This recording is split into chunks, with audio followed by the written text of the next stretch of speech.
I am your husband. Search your feelings, Shannon. You know it to be true.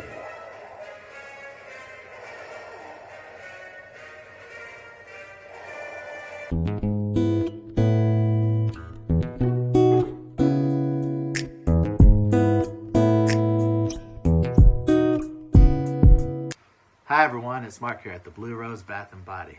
I wanted to welcome you back. If you watched our previous video, I hope you found it educational or at least entertaining. Perhaps you're a glut for punishment. Either way, welcome back.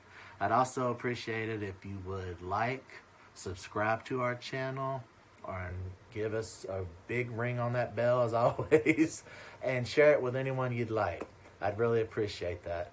Now, on our previous episode, I failed to mention that you can find us on TikTok, Facebook, and Instagram. And speaking of that, one of our most popular videos is of me telling Shannon that I am indeed trainable, contrary to popular belief. It is true. Trust me, people. I can follow guidelines. Speaking of which, a long time ago in a galaxy far, far away, I once did a report in high school, I believe it was for my economics class, on OSHA, the Occupational Safety and Health Administration.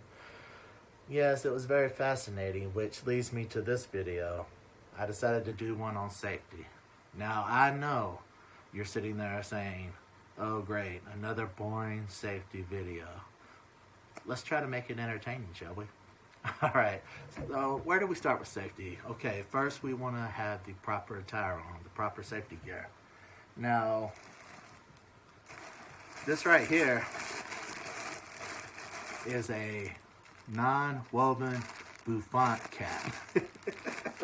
But basically, it's a hairnet, people, okay?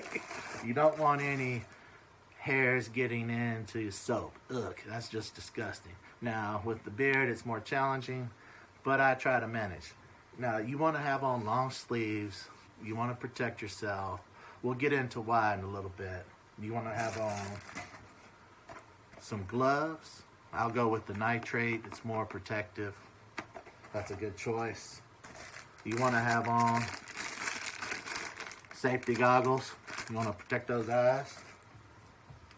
Now, you want to be covered from head to toe. No Crocs, no flip-flops, bare feet, the like. Now, my wife says I'm all or nothing. Either I go with the sandal or flip-flop, or I go with this bad boy right here, the Caterpillar steel-toed. Nothing's getting through that bad boy. But I can't go in between. Tennis shoes would suffice. Now, a lot of people I've seen wear these mask. Now, during COVID, I know it's popular, but that really won't get the job done in this situation. So what you're going to want to have is this respirator right here to protect those lungs. Now, I'll tell you a story in a minute once we get into that. Now, I'm going to go over the reasons why you need to be protecting yourself, okay? When you're dealing with soap, you have some unstable substances you're dealing with. Now, soap in particular, I know you've all probably even used this in your house. Lye, it's good for cleaning drains. Interesting fact about lye, it's very caustic, and at over 300 degrees, it can dissolve a human body in less than 3 hours, approximately 3 hours. Now, I didn't want to get morbid with you there, and don't ask me how I know that. We'll just leave it there. But it's commonly known as sodium hydroxide, and it can burn you. And if it gets in your eyes, you can go blind. It was? Yes. Yes. Soap poisoning. Now, if it can dissolve a body, you're dealing with some dangerous stuff here, okay? Now, the reason you want to use lye in a soap is because it's a stabilizer and it bonds it. Oil and water don't mix, so it's going to bring it all together. You can't make soap without lye, really. I mean, you can, but You just don't want to go down that road. You'd have a mess on your hands. Now, lye, the tough guy that I am, from time to time, I have gone sleeveless. That's a big no-no. I've learned my lesson, okay? Shannon is constantly telling me you have your proper gear on, you have your proper safety. Do what you need to do. Protect yourself at all times. It's like boxing. Protect yourself at all times. It will burn your skin if it gets on your bare skin. Now, it's not going to eat through you. We're not dealing at those temperatures, but you want to cool them down. They do start in the hundreds now. But another thing, you don't want it splashing up in your eyes. That's why you want the eyewear, the eye protection. We'll get into the respirator. Now, if you're unsure about lye and you're not wanting to go down this road of making soaps, melt and pour will work just fine for the hobbyist or somebody who's just wanting to make soap for fun. You can pour those, put color in them, add scents, let them sit, you're good to go. Now, I showed you our signature bar last time. It's perfect for embeds and, putting on frosting.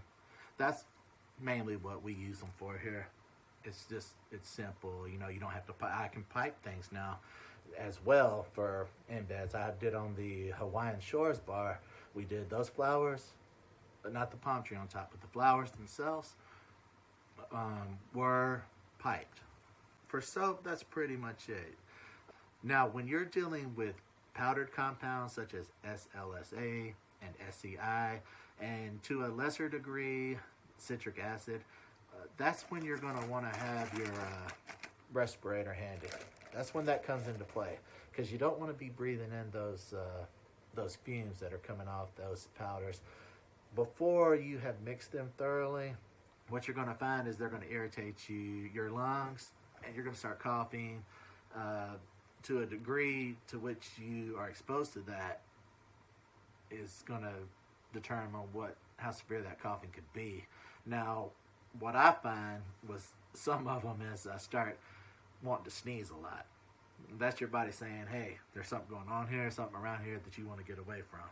Now, when I was making the sugar scrub base with the SCI, what I found was my mask wasn't secured properly. I have a problem with the beard. Sometimes you want to make sure that's very well fitted to your covering your nose and mouth, because what happened was I started to get a little tickle in my throat and a slight cough, and I said, oh, I gotta get out of here. So I tried to leave the room real quick, and before I could, I sneezed. And if you know, these respirators aren't made to let things, they're made to not let things in. I'll get it straight in a minute. They're made to not let things in, not let things out. Okay, so when I sneezed, I had a mess on my hand. There was some cleanup involved. I'm not going to go into details. I don't want to gross you out in case you're eating supper or something.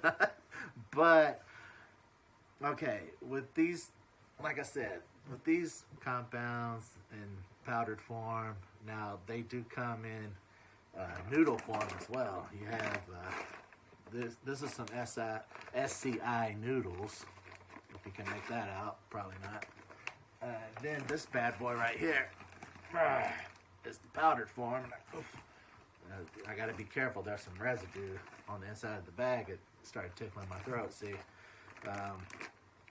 now this is SLSA, my little tiny little bag here, and your citric acid for the bath bombs.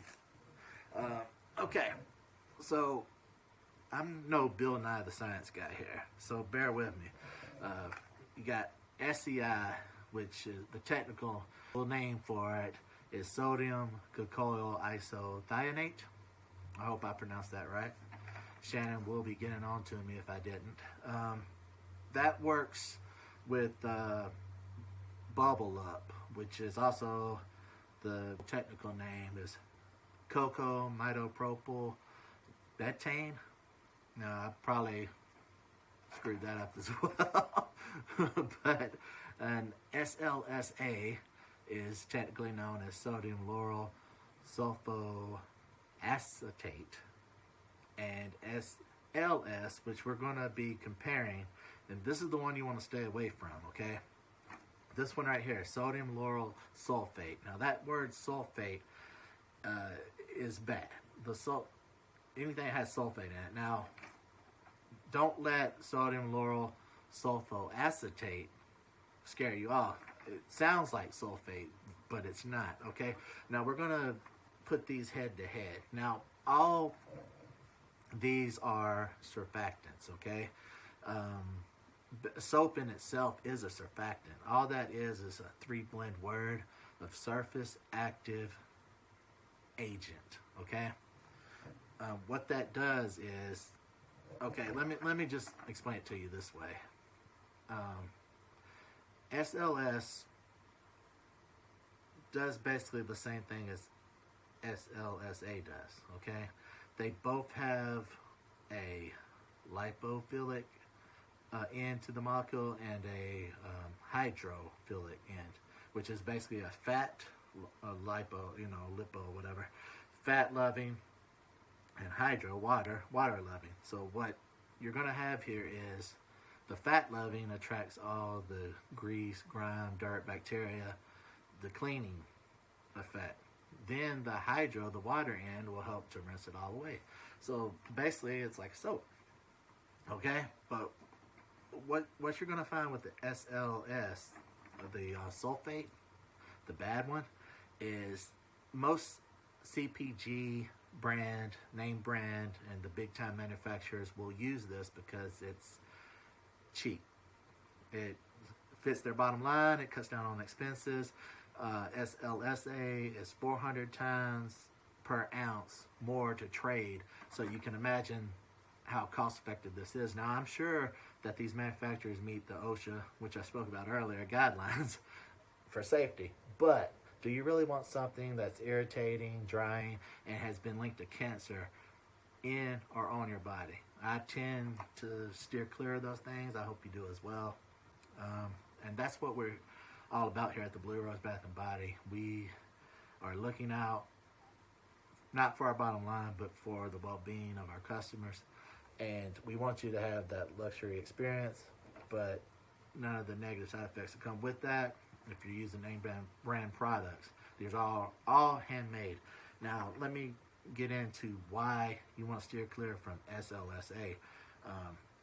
If I haven't made it clear already, it's very drying. It has a smaller molecule structure, which means it will penetrate your skin more easily. And that's why you get the drying effect, the irritating effect, and probably the cancer linkage there. Because on the other hand, the SLSA has a larger molecule, which doesn't penetrate the skin. You get all the great benefits without any of the negative. So I take the positive over the negative.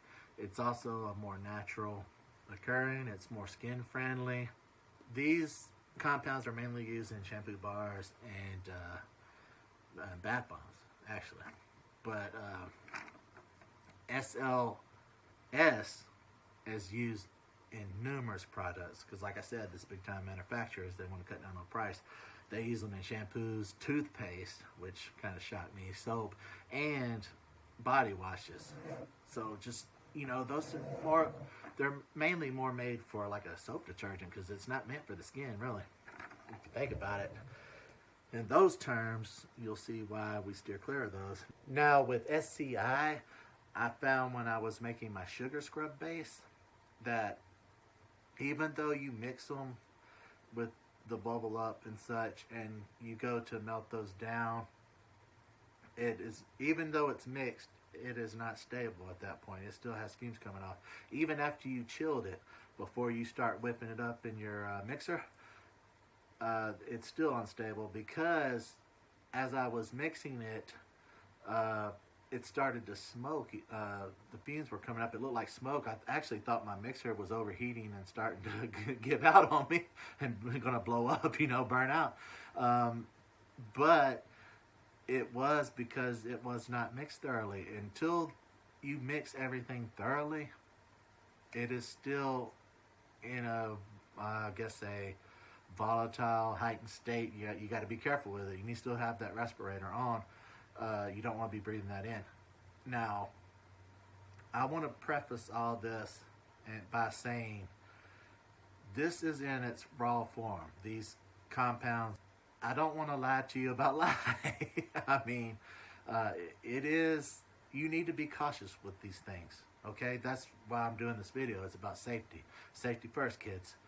Always protect yourself. Protect yourself at all times. With that being said, once these things are thoroughly mixed, it is neutralized. You know, it is safe. It is safe to use. I mean, think about it. Even though these corporations use bad chemicals and harsh elements in theirs, they're able to sell it under the safety guidelines. But we are using natural products. When they're combined, they are safe. They are safe for you. They are safe to use.